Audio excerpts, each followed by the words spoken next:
തദപ്രീത സുതാം രാജ ദത്തോ കൃഷ്ണ വിസ്മിത താം പ്രത്യഗൃഹാൽ ഭഗവാൻ വിധിവൽ സദൃശീം പ്രഭു രാജപത്നിശ്ച ദുഹിതു കൃഷ്ണം ലബ്ധ്വാ പ്രിയം പതിം ലേഭിരേ പരമാനന്ദം ജാതസ്യ പരമോത്സവ ശംഖഭേര്യാനകാനേതു ഗീതവാദ്യദ്വിജാശിഷ നരാ നാര്യപ്രമുദിതാഹ സുവാസസ്രകലങ്കൃതാഹ ദശധേനുസഹസ്രാണി പാര്യപരിഹമദാദ്വിഭൂ യുവതീനാം ത്രിസഹസ്രം നിഷ്കഗ്രീവ സുവാസസാം നവനാഗസഹസ്രാണി നാഗാച്ഛതഗുണാൻ രഥാൻ രഥാച്ഛതഗുണാനശ്വനശ്വച്ഛതഗുണാൻ നരാൻ ദമ്പതീരഥമാരോപ്യ മഹത്യസേനയാവൃതൗ സ്നേഹപ്രക്ലിന്ന ഹൃദയാപയാമാസ കൗസലഃ ശ്രുത്വൈതൽ രുരുധുർഭൂപനയന്തമധികന്യകാം ഭഗ്നവീര്യാः സുദുർമരിഷയതുഭിർഗോ വൃഷൈः പുരാ താനസ്യ ദശരവ്രാതൻ ബന്ധുപ്രീകൃത അർജുനഃ ഗാണ്ഡീവി കാലയാമാസ സിംഹക്ഷുദ്രമൃഗാനിവ പാരിപരിഹമുപാഗൃഹ്യ ദ്വാരകാമേത്യ സത്യയാ രേമേദൂനാം ഋഷഭോ ഭഗവാൻ ദേവകീസുത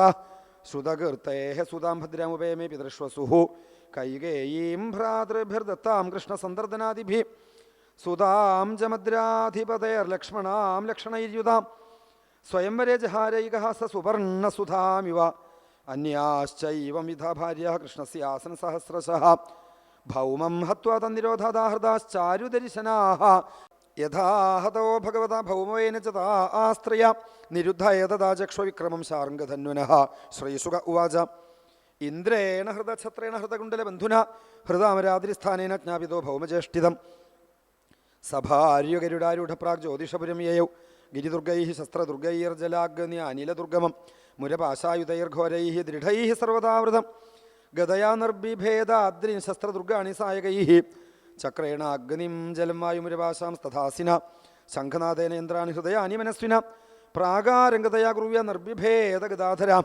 പാഞ്ചജന്യധ്വനിം ശ്രുത്വാ യുഗാന്താശനിഭീഷണം മുരശയാന ഉത്തസ്ഥൗ ദൈത്യ പഞ്ചശിരാജലാൽ ത്രിശൂലമുദ്ദിമ്യ സുദുർനിരീക്ഷണോ യുഗാന്തസൂര്യാനലരോജിരുൾബണ ഗ്രസംസ്ത്രലോകീമിവ പഞ്ചഭിർമുഖൈരഭ്യദ്രവതാർക്ഷ്യസുതം യഥോരക ആവിധ്യശൂലന്തരസാഗരുത്മതേ നിരസ്യ വക്ത്രൈർവ്യനദൽസ പഞ്ചഭി സരോദസി സർവദിശോന്തരം മഹാനാപൂരേൻ അണ്ടകടാഹമാവൃണോൽ തഥാപതദ്വൈ ത്രിശിഖം ഗരുത്മതേ ഹരിശരാഭ്യാമഭിനർത്രിധൗജസ മുഖേഷു തം ചാപി ശരീരതാടയൽ തസ്മൈ ഗതാം സോപിരുഷാവ്യമുഞ്ചത താമാവദന്തീം ഗതയാ ഗതാമൃധേ ഗദാഗ്രജോ നിർബിഭിതേ സഹസ്രധ ഉദ്യമ്യ ബാഹുനഭിധാവതോജിതഃ ശിരാംസി ചക്രേണ ജഹാരലീലയാ വിസുപപാദാംഭസീകൃത്ത ശീരിഷോ നികൃത്തശൃംഗോദ്രിവേന്ദ്ര തേജസാ തസ്യാത്മജാ സപ്തപിതുർവധാതുരാः പ്രതിക്രിയാമരിഷജുഷ സമുദ്യതാः താമ്രോന്തരിക്ഷശ്രവണോ വിഭാവസുർവസുർനഭസ്വനരുണശ്ച സപ്തമാ പീഠം പുരസ്കൃത്യ ചമൂപതി മൃധേ ഭൗമപ്രയുക്താ നിരകൻ ധൃതായുധാः പ്രായുഞ്ജദാസാദ്യശരാണ സിൻഗതാः ശക്തിദൃഷ്ടിശൂലാന്യജിതേരുഷോൽബണാः തച്ഛസ്ത്രകൂടം ഭഗവാൻ സ്വമാർഗണൈരമോഘവീരസ്ഥിലശ്ച ചകർത്തഃ താൻ പീഠമുഖ്യാനനയദ്യമക്ഷയം നികൃത്തശീരിഷോരു ഭുജാഘ്രിവർമ്മണഃ സ്വാനീകപാനച്യുതചക്രസായകൈഃ തഥാ നിരസ്തന്നരകോധരാസുത നിരീക്ഷ്യ ദുർമരിഷ്ണാശ്രവന്മതൈർഗജൈഃ പയോധിപ്രഭവൈർനിരാക്രമൽ ദൃഷ്ട്വാസഭാര്യങ്കരിടോപരിസ്ഥിതം സൂര്യോപരിഷ്ടൽ സതടിദ്ഘനം യഥാ കൃഷ്ണം സ തസ്മൈ വിസൃജ ഛതഘ്നിമ്യോധാശ്ച സർവേ യുഗപൽ സ്മ വിവ്യധുഃ തൽഭൗമസൈന്യം ഭഗവാൻ ഗദാഗ്രജോഗ വിചിത്രവാചൈർനിശിതൈഃ ശിലീമുഖൈഃ നിവൃത്തബാഹൂരിശിരോധ്രവിഗ്രഹം ചകാര തരിഹേവ ഹതാശുഞ്ചരം യാനി യോധൈഃ പ്രയുക്താനി ശസ്ത്രാസ്ത്രാണി കുരുദ്വഃ ഹരിസ്ഥാന്യച്ഛിന തീക്ഷ്ണൈഃ ശരൈരേകൈകശസ്ത്രിഭിः ഉഹ്യമാന സുവർണേന പക്ഷാഭ്യ നിഘ്നദാഗജാൻ ഗരുത്മദാഹന്യമാന പുരമേവാവിശന്നാർത്താനരകോയുധ്യയുധ്യത ദൃഷ്ട്വാ വിദ്രാവിതം സൈന്യം ഗരുഡേനാർദ്ദിതം സ്വകം തം ഭൗമപ്രാഹരച്ഛക്തിയാ വജ്ര പ്രതിഹതോ യതഃ നാഗം പതതയാ വിധ്വമാലാഹ ദൈവദ്വിപഃ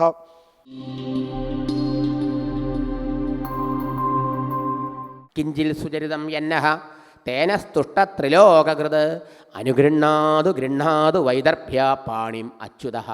ഞങ്ങൾ ചെയ്ത പുണ്യത്തിൻ്റെ ഫലമായിട്ട് സർവേശ്വരൻ ഞങ്ങളിൽ സന്തോഷിച്ചിട്ടുണ്ടെങ്കിൽ ഞങ്ങളുടെ രാജകുമാരിയെ ഭഗവാനെ അവിടെ നിന്ന് സ്വീകരിക്കണമേ എന്നവരുടെ പ്രാർത്ഥന. സമഷ്ടി ഇച്ഛയാണല്ലോ ഈശ്വരേച്ഛ, സമഷ്ടിയാണ് ഭഗവാൻ. അപ്പോഴേക്കും ബ്രാഹ്മണ സ്ത്രീകൾ ദേവി വന്നു, കുളിപ്പിച്ചു. വലിയ മേക്കപ്പൊന്നുമില്ല, കല്യാണ ദിവസമല്ലോ മേക്കപ്പ്. വെറുതെ സിമ്പിളായിട്ട് കുളിച്ച് തലമുടിയൊക്കെ പിന്നി കെട്ടി പുറകിലേക്ക് ഇട്ടിട്ട് അങ്ങനെ പോവാം. കാൽനടയായിട്ടാണ് അങ്ങോട്ട് പോകണത്. അമ്പലത്തിൽ നാമൊക്കെ ജപിച്ച് തിരിച്ച് കൊട്ടാരത്തിലെ അലങ്കരിച്ച തേര് കൊണ്ടുവരും. ആ തേരിൽ കയറണം. പിന്നെ അന്തപുരത്തിലേ പോയി നിൽക്കുള്ളൂ. പിന്നെ നാളെ കല്യാണ ദിവസം വെളിയിൽ വരുള്ളൂ. അങ്ങനെയൊക്കെയാണ് അതിൻ്റെ സമ്പ്രദായം. അംഗരക്ഷകന്മാരോടുകൂടി ദേവി അകത്ത് പോയി ഭഗവാനും ഭക്തജനങ്ങൾക്ക് അനുഗ്രഹം കൊടുത്തിട്ട് അവിടെ അമ്പലത്തിൻ്റെ അവിടെ പോയി നിന്നു. അപ്പോഴേക്കും എന്തായി, ഭഗവതി എന്താ പറഞ്ഞേക്കണേ, ഞാൻ അമ്പലത്തിൽ തൊഴാൻ പോകുമ്പോൾ കൃഷ്ണൻ അവിടെ വന്ന് എന്നെ കട്ടുകൊണ്ട് പോകണമെന്നല്ല. പിന്നെയോ കുറുക്കന്മാർക്ക് സമാനരായ ഈ ദുഷ്ടരാജാക്കന്മാർ നോക്കി നിൽക്കേ അവരുടെ മുമ്പിൽ വെച്ച് എന്നെ അപഹരിക്കണം, എന്നിട്ട് അവരെയൊക്കെ യുദ്ധത്തിൽ തോൽപ്പിക്കണം. അതല്ലേ കൃഷ്ണൻ്റെ പ്രഭാവം ലോകം അറിയുള്ളൂ. അതിന് ഈ രാജാക്കന്മാരൊക്കെ അവിടെ വരണ്ടേ? തലേദിവസം രാത്രി ഊണൊക്കെ കഴിഞ്ഞിരിക്കുമ്പോൾ രാജദൂതം എന്ന് പറഞ്ഞു നാളെയാണ് ദേവിയുടെ ക്ഷേത്ര ദർശനം എന്ന്. ഇത് കേട്ടതോടുകൂടി ഈ വന്ന രാജാക്കന്മാരൊക്കെ രുക്മിണിയുടെ സൗന്ദര്യം കേട്ടിട്ട് കല്യാണം കഴിക്കാൻ മോഹിച്ചതാണ്. പക്ഷേ ഭാഗ്യലക്ഷ്മി അനുഗ്രഹിച്ച് ശിശുപാലനെ ആയിരുന്നുള്ളൂ. അതുകൊണ്ട് അവർക്കൊക്കെ ഈ രുക്മിണിയെ ഒന്ന് കണ്ടിട്ടില്ലവർ. അവരെ ആ രുക്മിണിയെ ആ വധുവിനെ ഒന്ന് കാണണമെന്നൊരു മോഹം രാജകുമാരിയെ. കാണാനുള്ള നല്ല അവസരം നാളെ ഇടവും. കല്യാണപ്പന്തലിൽ മേക്കപ്പൊക്കെ ഇട്ട് മൂടുപടമൊക്കെ ഇട്ടിട്ടാണ് വരിക. അതുകൊണ്ട് നാളെ അമ്പലത്തിൽ പോയി ഞാൻ ദേവി മേക്കപ്പൊന്നും ഉണ്ടായില്ല, ദേവിയെ കാണാലോ എന്ന് പറഞ്ഞ് എല്ലാ രാജാക്കന്മാരും വന്നു.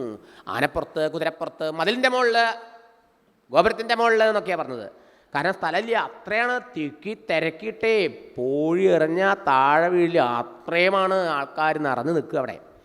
ദേവി അമ്പലത്തിനകത്ത് പോയി പൂജ അതൊക്കെ ഉണ്ട്, പ്രാർത്ഥനയൊക്കെ ഉണ്ട്, അവർ പറഞ്ഞു കൊടുക്കുന്നുണ്ട്. പക്ഷേ അമ്മയെ കുട്ടിക്കാലം മുതൽ താൻ ഒരു പ്രാർത്ഥന ചെയ്യുന്നുണ്ട്. ആ പ്രാർത്ഥന പ്രാർത്ഥിച്ചു. നമസ്യേ ത്വംബികേ ഭീഷ്ണം സ്വസന്താനയുതാം ശിവാം ഭൂയാൽ പതിർമേ ഭഗവാൻ കൃഷ്ണസ്തനുമോദതാം.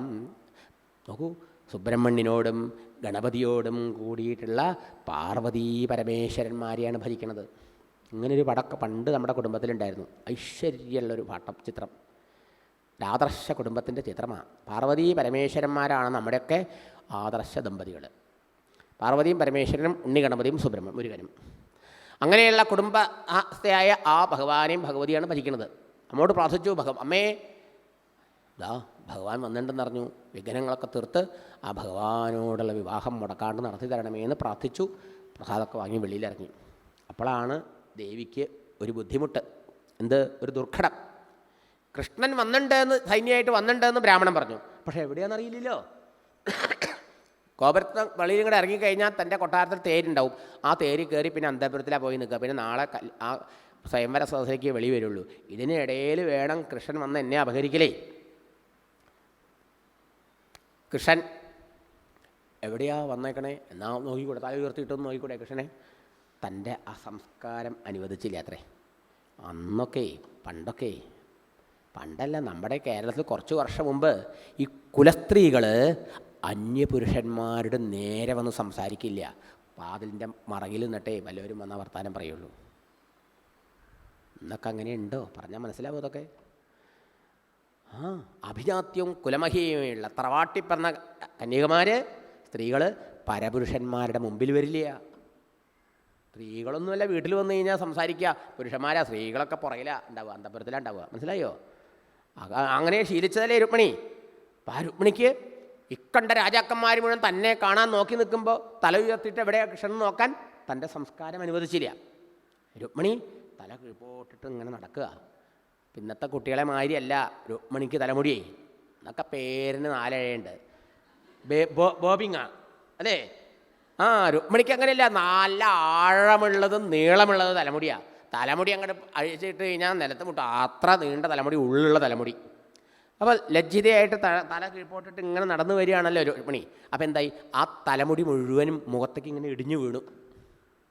അതൊക്കെ ഒന്ന് പറഞ്ഞാൽ തന്നെ സ്ത്രീകൾക്ക് മനസ്സിലാവില്ല, കണ്ടിട്ടുള്ളവർക്ക് മനസ്സിലാവും, തലമുടിയുള്ളവരെ. എന്തായാലും ആ തലമുടി മുഴുവൻ മുഖത്തേക്ക് ഇങ്ങനെ ഇടിഞ്ഞു വീണു. അപ്പോൾ ദേവിക്ക് ഈ തലമുടി മുഖത്ത് കണ്ണിന് ഒരു മറവായി. അപ്പം ഇടത് കൈ കൊണ്ട് ഉത്സാര്യ വാമകരജൈഹി, ഇടത് കൈ കൊണ്ട് രുക്മിണി ആ തലമുടിയൊക്കെ ഇങ്ങനെ ഇടത് വശത്തേക്ക് മാടി വയ്ക്കുക. അങ്ങനെയുണ്ടല്ലോ കാതിൻ്റെ പുറകിലേക്ക്. ആ കൈയിൻ്റെ മറയിലൂടെ എവിടെ കൃഷ്ണനുണ്ടോ എന്നൊരു നോട്ടവും. ആ നോട്ടം ഓരോ രാജാക്കന്മാർക്കും തോന്നി, ഞങ്ങളെ നോക്കണേ രുക്മിണി എന്ന്. ആ നോട്ടം കണ്ടതും രുക്മിണിയുടെ ആ സൗന്ദര്യം കണ്ട് മതി മറന്ന് തങ്ങളെവിടെ ഇരിക്കണേന്ന് പോലും മറന്നുകൊണ്ട് രാജാക്കന്മാരൊക്കെ പേതുക്ഷിതവും ഇടിഞ്ഞു പൊളിഞ്ഞ് താഴെ വീണു. ആനപ്പുറത്തിരുന്നവർ അവിടുന്ന് ഗജരഥ അശ്വഗത വിമൂഢ, ആനപ്പുറത്തുനിന്ന് കുതിരപ്പുറത്തുനിന്ന് മതിലിൻ്റെ മുകളിലൊക്കെ താഴെ വീണു. രുക്മിണിയോ ആ കൈൻ്റെ മറയിലൂടെ നോക്കുമ്പോൾ ദൃശ്യ അച്യുതം ദാ കൃഷ്ണൻ മുമ്പിൽ തന്നെയുണ്ട്. ഹാവ് സമാധാനമായി. എന്നാലും രുക്മിണി സാഹസം കാണിച്ചില്ല. ഇന്നത്തെ കുട്ടികളെ മാതിരി അവിടെ ഒരു ചെറുക്കനെ കണ്ടു, ഇവിടെ ഒരു പെണ്ണിനെ കണ്ടു, അച്ഛനും അമ്മയും ഒന്നും അറിയണ്ട, രണ്ടുപേരും കൂടി സ്ഥലം വിട്ടു. എന്നിട്ട് കുഴപ്പമായിട്ട് അറിയുമ്പോഴാണ് എന്നിട്ടോ ആ കേന്ദ്രത്തിൽ നിന്ന് ഈ കേന്ദ്രത്തിൽ നിന്നൊക്കെ പിടിച്ചു കൊണ്ടുവരിക, ജീവിതം നശിപ്പിക്കുക, എന്തൊക്കെയെന്ന് ഹിന്ദു കുട്ടികൾക്ക് സംഭവിക്കുന്നത്. Don't do that. മനസ്സിലായോ? രുക്മിണി എന്താ? രുക്മിണി ഭഗവാനെ സന്ദേശം കൊടുത്ത ആളയച്ച് വരുത്തി. എന്നാലും രുക്മിണിക്ക് കൃഷ്ണനെ കണ്ട് കൃഷ്ണൻ്റെ തേരിലേക്ക് അങ്ങോട്ട് കയറി പോയിരുന്നു അല്ലേ. എന്നാലോ നാളെ വാർത്ത, മെയിൻ വാർത്ത ഇതായിരിക്കും, രുക്മിണി ഓടിപ്പോയി അല്ലേ. നാടിന് കുലത്തിന്, അച്ഛനമ്മമാർക്ക് ഒക്കെ ചീത്തപ്പേരാവില്ലേ.